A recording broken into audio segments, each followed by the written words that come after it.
नमस्कार। हमारे चैनल में आपका स्वागत है। मैं हूं रामचंद्र मौर्य।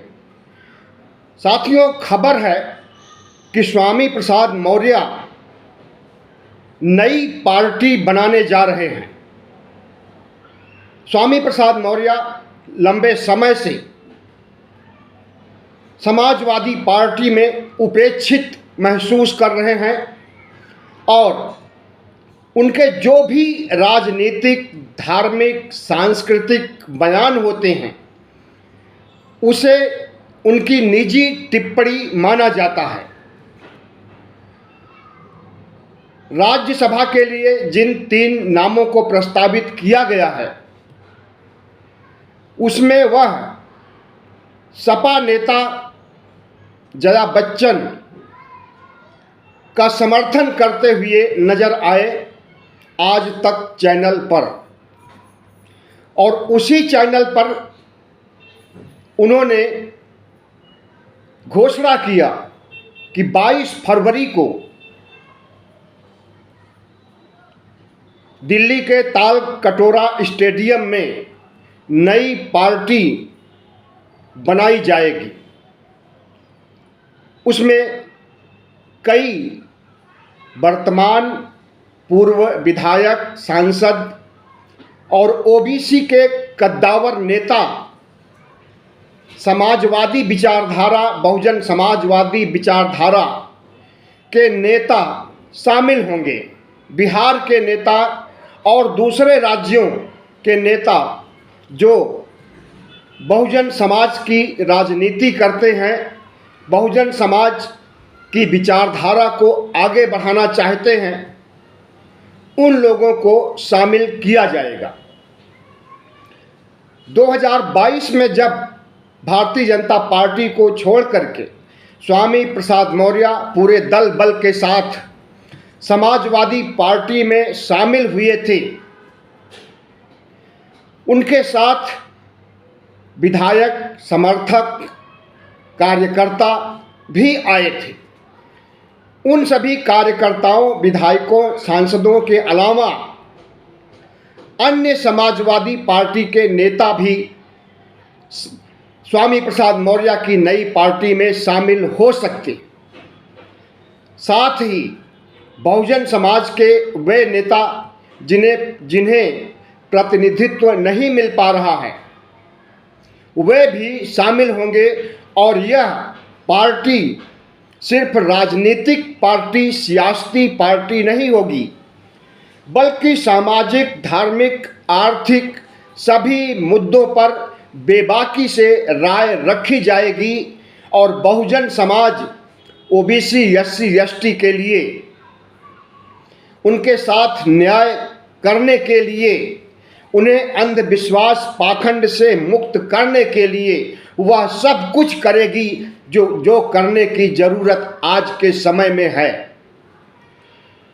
तो जाहिर है कि स्वामी प्रसाद मौर्य का यह निर्णय स्वागत योग्य है, सराहनीय है, और इस दिशा में अगर वह आगे बढ़ रहे हैं तो निश्चित रूप से बहुजन समाज का, ओबीसी, एससी, एसटी का पूरा सहयोग मिलना चाहिए।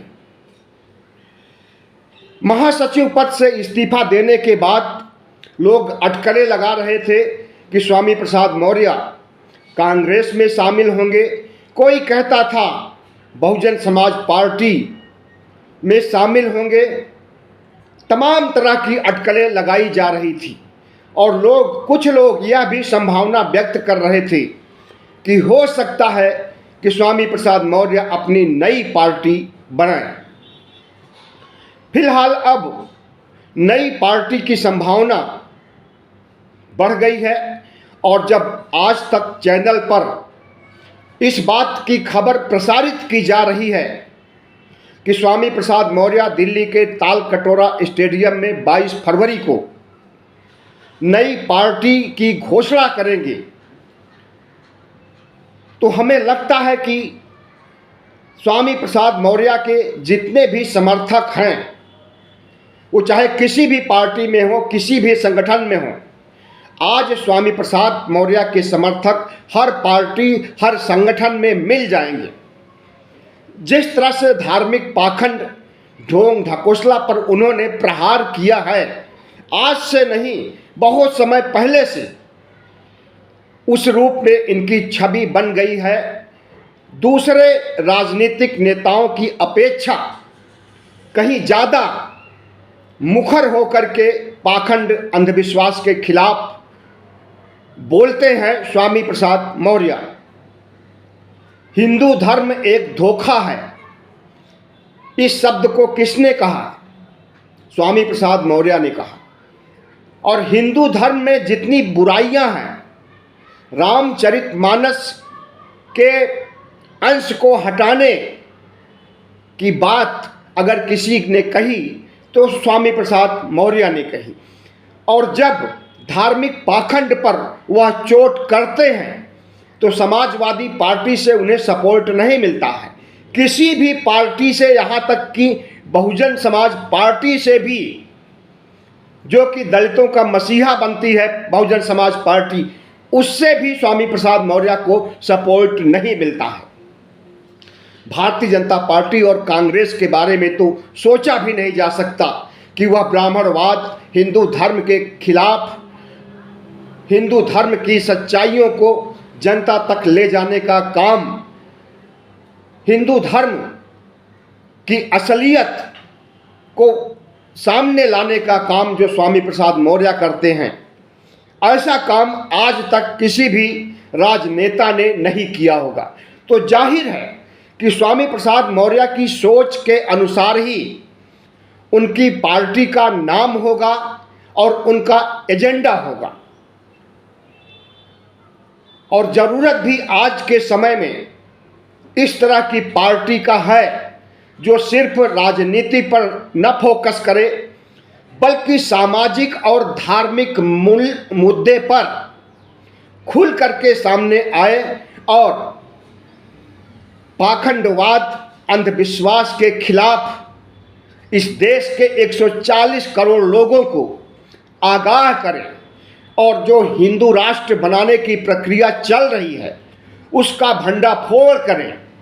संविधान को हटाने की जो जद्दोजहद चल रही है भारतीय जनता पार्टी के द्वारा, आरएसएस के द्वारा, उसे बेनकाब करके उन्हें देशद्रोही साबित करने की जरूरत है।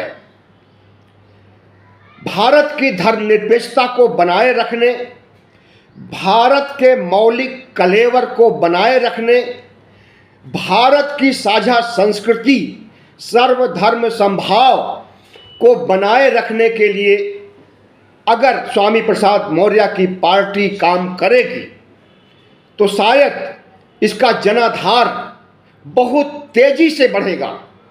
खास करके ओबीसी, एससी, एसटी के लोग चाहते हैं कि कोई ऐसी पार्टी आए जो राजनीतिक मुद्दों पर तो लड़े ही, धार्मिक और पाखंडवाद के, अंधविश्वास के मुद्दे पर भी खुल करके लड़े और ओबीसी, एससी, एसटी समाज को आगे बढ़ाने का काम करे। ओबीसी, एससी, एसटी में व्याप्त अशिक्षा, अंधविश्वास, पाखंड, इसको सफाया करने का काम करें।